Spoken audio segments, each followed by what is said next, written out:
Good evening, everyone. Is the state ready to proceed? Yes, Your Honor. Is the defendant ready to proceed? Yes, Your Honor.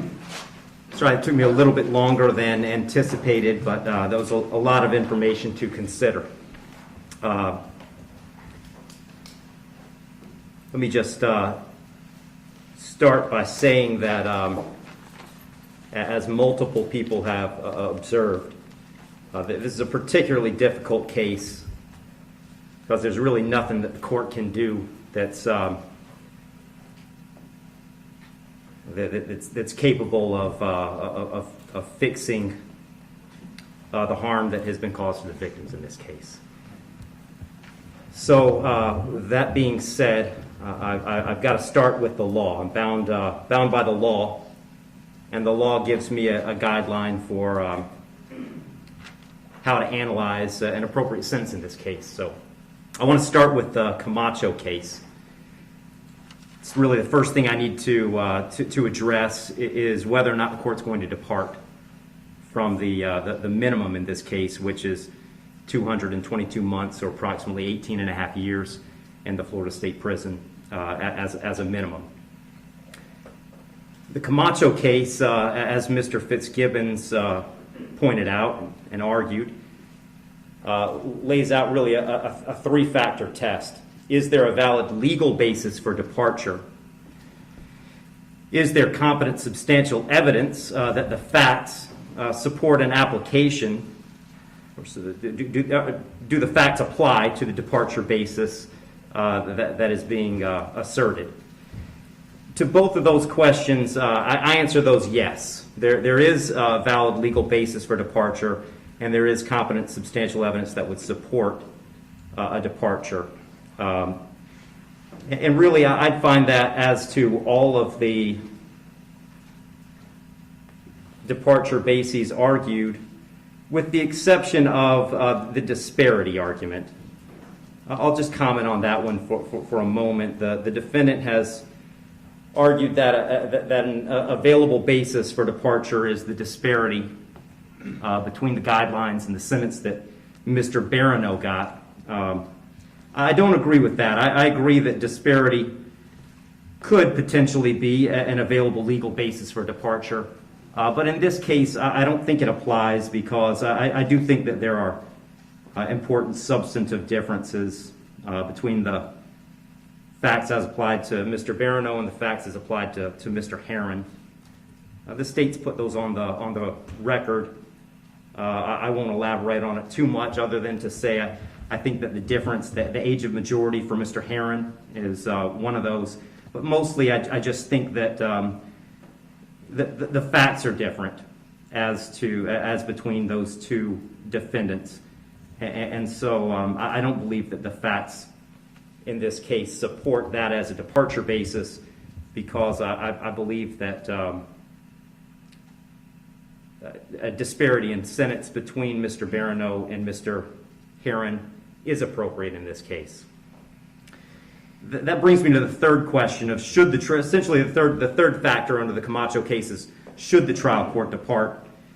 And the court in this case is going to decline to depart.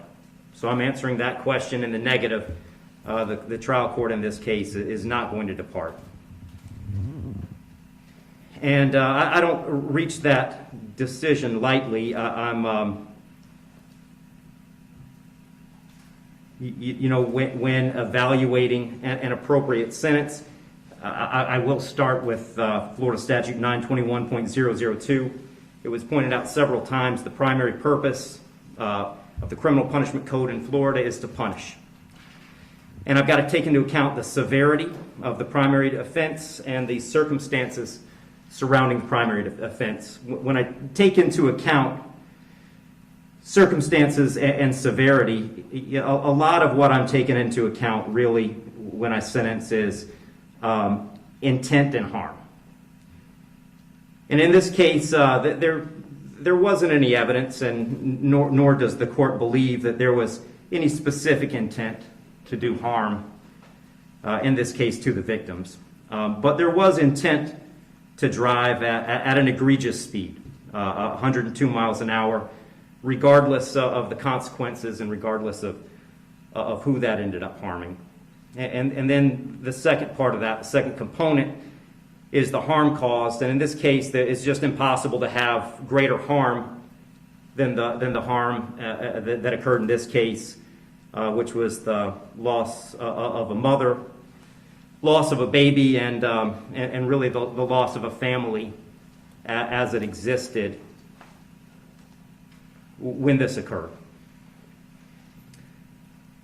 I did consider, I also want to make a record, I did consider sentencing Mr. Herron as a youthful offender, but for the same reasons that I'm discussing, I didn't think sentencing him as a youthful offender was appropriate. I agree that youthful offender was something that the court could have done. I did consider it. I carefully considered it. But the court just found that due to the serious nature of these offenses, the extreme nature of the conduct, and again, the level of harm, that a youthful offender sentence was not appropriate. So given that the court is not departing, the guidelines call for a sentence of essentially 18 and a half years at a minimum and 30 years as a maximum. And the court doesn't find that either the minimum or the maximum is appropriate in this case. I've said it several times, the serious nature of the offense, egregious nature of the conduct, and mostly the harm that's been caused prevent me from putting this as a bottom of the guidelines minimum case. But the departure bases argued by the defendant did provide some reason not to put it at the top of the maximum. And specifically, the court did take into account that the defendant's 18, certainly responsible for his actions, and he's being held accountable for his actions.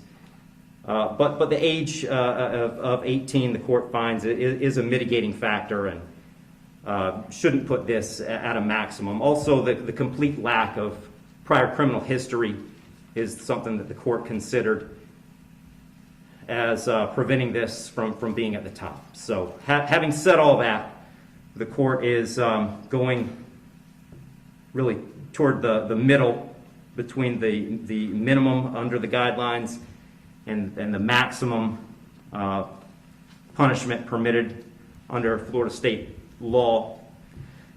So on count one, vehicular homicide, the court's going to adjudicate the defendant guilty, sentence him to 9 years in the Florida State Prison. On count two, same charge, court will adjudicate the defendant guilty, sentence him to 15 years Florida State Prison, and that'll run consecutive to count one for a total 24 years Florida State Prison. Count three is a misdemeanor, unlawful racing on a highway, so the court will adjudicate the defendant guilty, sentence him to time served. Give credit for time served, I believe, 2 days. Court will impose mandatory court costs. Mr. Herron, you have given up the right to appeal the determination of your guilt or innocence. You do have 30 days to appeal the sentence of the court.